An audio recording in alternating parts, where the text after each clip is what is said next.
6 days in, Coach. Just what's kind of your impression so far of the quarterback battle? It's a battle. It's a competition. Really appreciate the guys' just work ethic, their competitive spirit every day in the room. It's a great group of guys to work with. Obviously a talented group. We're excited about the depth at that position. Through 6, everyone's made plays. Everyone's got things they can work on, but really we're just trying to operate the offense and be a leader of the group. They all have different skill sets, which has been fun to see. And it's a very unique situation, but we're moving forward, and it's been cool to coach the guys and see them develop. Obviously, Zevi and Potts were here in the spring, but adding a Johnny and Doug's here in the summer, it's been cool to see their progression and how they fit into the team. So excited about the competition, and it'll continue throughout camp. Has there been maybe 1 or 2 freshmen, young guys who have really stood out to you, maybe kind of more than what you expected when they came in? Yeah, I mean, there's some young offensive linemen, and I give a lot of credit to the Coach Lucas and Coach Upati for what they've done with those guys and how they've developed them throughout the course of the summer and then into camp. But I would say Trevor Bindle is one that stands out. Jordan Cunningham, a tackle from Arizona. I think at receiver, Carter Paps is a guy that has some juice. Obviously, set a bunch of records in Kansas catching touchdowns. But he's just got a certain level of confidence that he brings to the table every day, and if he can continue to develop, I think he could help us. The young quarterbacks are doing a good job, but yeah, I would say some of the old linemen have really stood out, and there's some good depth.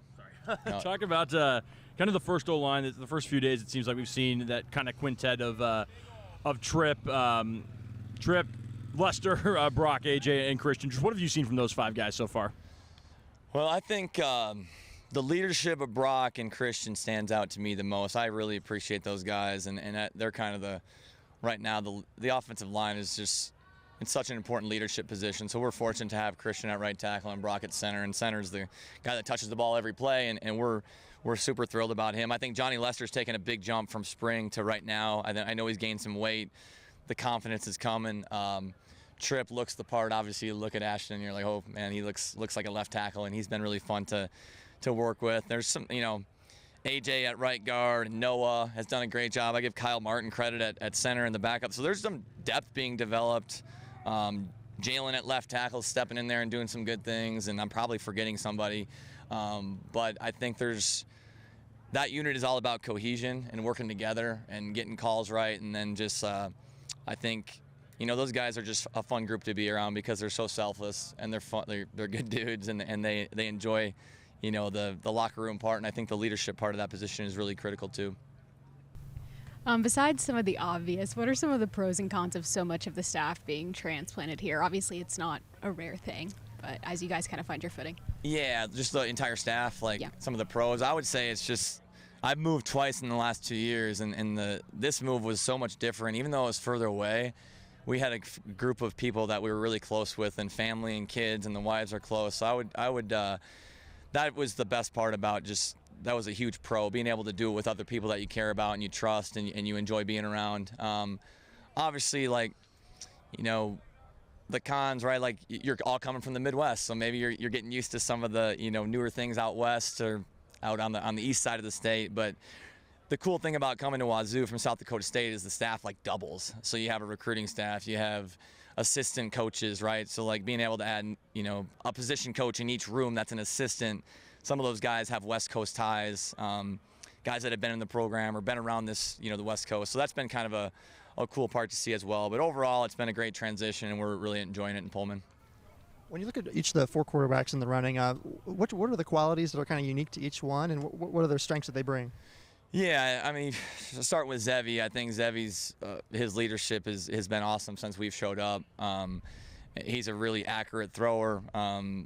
From the pocket, he can make quick decisions. He's probably got a really good command of the offense. He takes a lot of pride in that. And as you saw today, we're trying to get him to move off the spot a little bit and go create with his feet. It's what you saw in the bowl game. But I would say that stands out with him. Potter has been very, very consistent throughout spring. Got a lot of reps with the 2s in the spring. You'll see him with the 1s.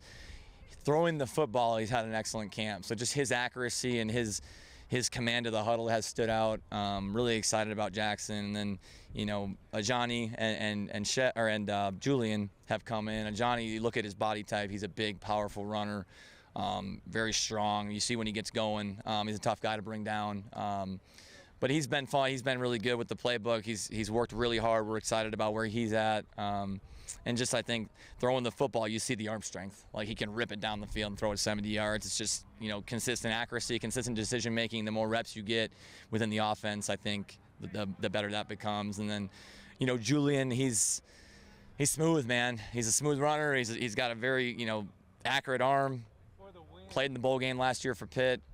And obviously, yesterday he had the big run. But he's been a guy that I think has a ton of potential and a ton of upside. So we're continuing to develop him. But it's unique, man. It's very unique. We're fortunate to have 4 of those guys and the other 3 that are in the room. And really excited to see how it kind of progresses throughout camp. As OC, what did this competition kind of do for you? Kind of what challenges does it present to your position? And, obviously just kind of how do you kind of move through the process of evaluating each guy, and what factors are most important to you? It's extremely, it's probably the first time we've had something like this in our careers. Coach Rogers and I have talked about it. Usually it's between 2 guys, right? If you have a competition, it's one or the other. Or maybe there's a third that's in there. And there's 4 now. Like, it's like when you have 4 quarterbacks, like, I guess you have 4 quarterbacks, right? It's like it's very unique. But we try to be as honest as possible. You try to divvy up the reps. Some of the challenges are when we've double repped, like, we've tried to get those guys a lot of reps. But as position groups have injuries, you start to go into one group. When I played that position, sometimes it's about getting into a rhythm and having enough reps to really show what you can do. Something that we've tried to do is take the jerseys off, let them play live football. Because as you see with some of those plays that maybe are sacks, they don't become sacks. You're able to get away. And part of the play in that position, I think, and what we want our guys to be able to do is escape and play outside the pocket and make those off-schedule plays, because I think it puts a lot of pressure on a defense. And I know Jimmy and Bobbitt, those guys, they really stress that. But yeah, it's been it's been a fun challenge, but obviously it's very unique. But we're just trying to evaluate the guys every day, give them grades, tell them what they can work on, tell them what they're doing well. And I've just been really impressed with the type of teammates they've been, and that's what we expect out of Cougs. And I think all the fans and everybody will be impressed. I've just been impressed with them as people, for the most part. And they're competing, and there's a lot of respect in the room. And obviously we're going to do what's best for the team. With the live reps from the quarterbacks, how much in those situations are you able to see things that you wouldn't be able to see when it's just kind of normal, one-hand touch tackles? Yeah, I think it speeds up the process for the quarterback. When he knows he can get hit and get tackled, I think there's a different mindset. Maybe the urgency with your footwork, the urgency to get the ball out, and the ability to go make a play with your feet, I think stands out, because you could get hit. I think that's probably the biggest thing, and it's the most realistic thing to play in a live game. So, like, when you're truly in a competition, you're truly trying to evaluate guys, and it's close. Sometimes those are the types of things maybe you go to where it's like, this is the most like a game, because it's interesting. Like, Johnny didn't get a lot of reps at Rutgers. Like, Zevi was here last year, but played in the bowl game. Doug's played in the bowl game for Pitt. And then Jackson, it's like, he hasn't played yet, but you see out here his ability and his upside. So you try to just maybe put him in those live situations and see what they can do. And then last thing for me, there's a couple guys out that I wanted to ask about. Max Woods has his arm in a sling, and then Matt Gillane is on a cast. Do you know what their kind of status is right now? Don't know. I know they're not, super serious. I know they'll be back at some point, hopefully, to help us here in the near future. But yes, it's not something that's, I don't think, is long term. So, and I know those guys are itching to get back.